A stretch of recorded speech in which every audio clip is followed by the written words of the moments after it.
punya istri apa belum? Selamat malam. Selamat malam Pak Anies, selamat malam Caimin. Perkenalkan, nama saya Rido. Saya dari Pontianak, Kalimantan Barat. Pak Anies sempat kesana ya kemarin ya Pak? Saya cuma ingin tanya, kalau tadi ada bicara soal lapangan kerja, maka hari ini izinkan saya bicara soal beasiswa S2 dan S3 ke luar negeri.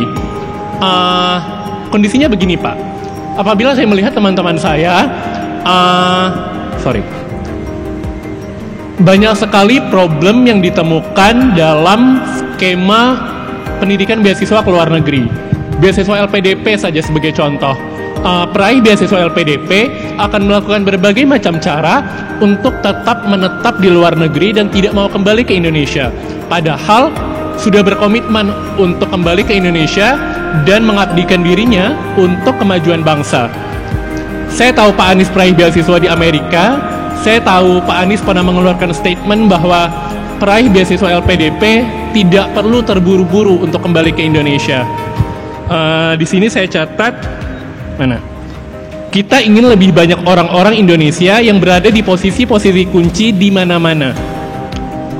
Pertanyaan saya, dengan segala narasi perubahan yang Bapak bawa, kemajuan bangsa seperti apa yang diharapkan apabila orang yang sudah jauh-jauh kuliah ke luar negeri berharap ilmunya akan bermanfaat untuk Indonesia, malah tidak mau kembali, malah dinormalisasi untuk tidak perlu terburu-buru kembali ke Indonesia.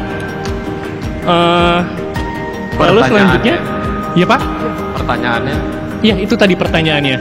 Oh ya, sorry. Itu tadi pertanyaan saya. Dengan segala narasi perubahan yang Bapak bawa, kemajuan bangsa seperti apa yang diharapkan apabila saya ulangi, apabila ada orang yang sudah jauh-jauh ke luar negeri tapi tidak mau kembali ke Indonesia, padahal sangat diharapkan seperti itu. Sip. Nah, paham. Satu lagi kalau boleh. Saya hanya ingin Pak Anies klarifikasi Pak. Saya yakin Pak Anies pernah dengar soal ini, tapi banyak pengamat bilang bahwa kalau Pak Anies jadi presiden, maka akan banyak konser-konser yang didemo Pak. Nah, saya hanya ingin klarifikasi, benarkah itu? Dan apa komitmen Bapak untuk konser-konser yang digelar di Indonesia? Terima kasih. Silakan Pak Anies. Ya, makasih.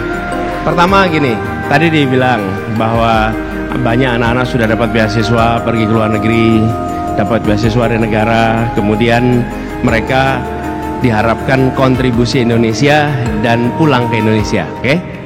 Boleh nggak saya bilang itu dua hal yang berbeda? Pulang ke Indonesia itu satu hal, kontribusi untuk Indonesia itu hal yang berbeda. Oke? Kita bisa sekali mengandalkan orang-orang Indonesia yang berada di luar, yang setelah selesai kuliah mereka bekerja dulu di sana, dan kami di Indonesianya memanfaatkan mereka sebagai duta Indonesia yang ada di berbagai tempat, yang mendorong untuk kemajuan kita. Nah, tapi kalau kita buru-buru bilang, kalau Anda tidak pulang berarti Anda tidak nasionalis, kalau Anda tidak pulang berarti Anda tidak kontribusi untuk Indonesia. Kalau mereka di luar bekerja dan bisa tetap kontribusi untuk Indonesia, why not itu dikerjakan, ya. Tapi saya berpandangan memang bahwa mereka berangkat dengan uang pajak rakyat, bukan uang dari orang tuanya. Karena itu mereka harus mengembalikan itu dalam bentuk kontribusi untuk Indonesia dimanapun mereka bekerja. Jadi sadari itu. Nah, yang konser tadi Pak. Ya, jangan sampai gini, kalau nggak pulang berarti nggak kontribusi. Bukan juga. Bila berada di sana bisa kontribusi. Bayangkan ketika mereka, misalnya nih, bila mereka bekerja di badan-badan internasional, bila bekerja di perusahaan-perusahaan internasional, lalu mereka memutuskan mau investasi kemana, mau bikin program kemana, maka bisa bawa nama Indonesia ke situ. Hari ini kita kalau lihat di dalam konstelasi Asia, siapa orang-orang Asia yang banyak di badan-badan internasional, maka muncul nama India, maka muncul nama Filipina, maka muncul nama Jepang. Padahal Indonesia ini penduduknya nomor 2 terbesar, nomor 3 terbesar di Asia. Di mana kita? Karena itu jangan dihukum mereka tidak nasionalis, tapi minta mereka untuk selalu kontribusi untuk Indonesia dimanapun mereka berkarya, ya. Nah, tapi komitmen, kan ada perjanjiannya, komitmen bahwa nanti akan pulang. Saya berpandangan jangan buru-buru pulang, supaya nanti ketika pulang ke Indonesia mereka bawa bukan cuma ijazah, bawa jaringan, bawa pengetahuan praktis, yang itu semua akan membuat kita maju lebih cepat lagi di masa yang akan datang, ya. Dan saya suka dengan Anda karena Anda bertanya dengan riset dulu. Dia udah tahu tuh, dulu Anies bilangnya apa, Anies bilangnya apa. Jadi dia men-challenge, bukan sekedar bertanya yang basic. Nah, itulah pertanyaan yang bagus. Makasih ya. Terus yang kedua, sebelum yang kedua dijawab, ini yang bersangkutan waktu di Pontianak belum bisa daftar ikutan desak Anies. Maka itulah di Jakarta dia berkesempatan hadir untuk sampai Jakarta. Makasih ya. Thank you.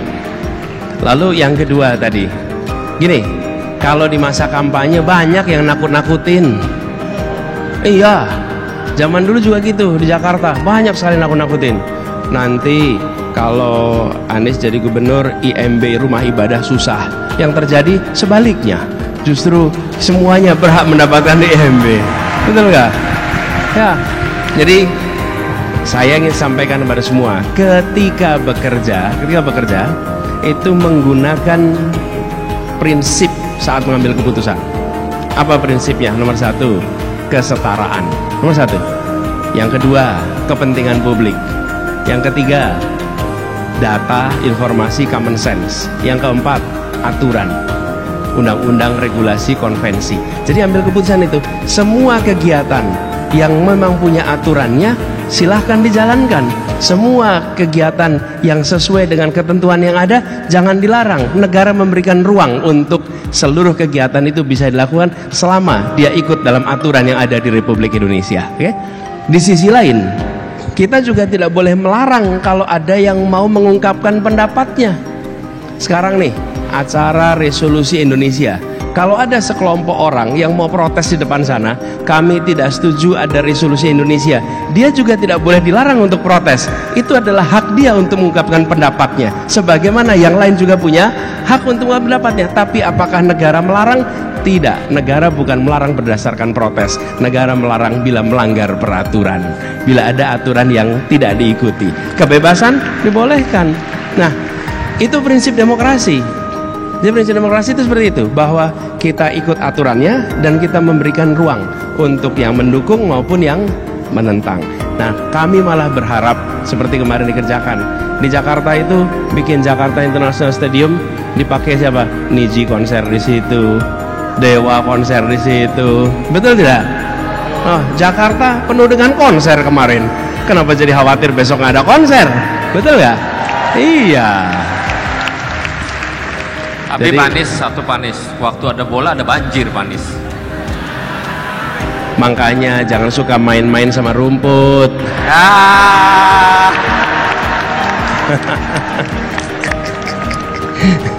Ya nggak boleh main-main sama rumput ya. Jangan main-main sama rumput. Rumput itu biarkan aslinya di situ, ya. Tapi ada satu Pak, saya bertanya Pak langsung. Itu ada Kampung Bayam Pak. Sekarang kan Bapak waktu itu udah membangun untuk warga Kampung Bayam. Sampai di mana ya Pak Kampung Bayam itu diperuntukkan buat masyarakat? Itu dia. Daerahnya. Ya, jadi ini salah satu contoh bagaimana keberlanjutan itu harus dituntaskan. Jadi sengaja dibangunkan di situ, disiapkan tempatnya di situ. Dan menurut saya tega sekali tempat yang sudah disiapkan itu tidak diberikan kepada warga Kampung Bayam yang seharusnya masuk ke tempat itu. Oke?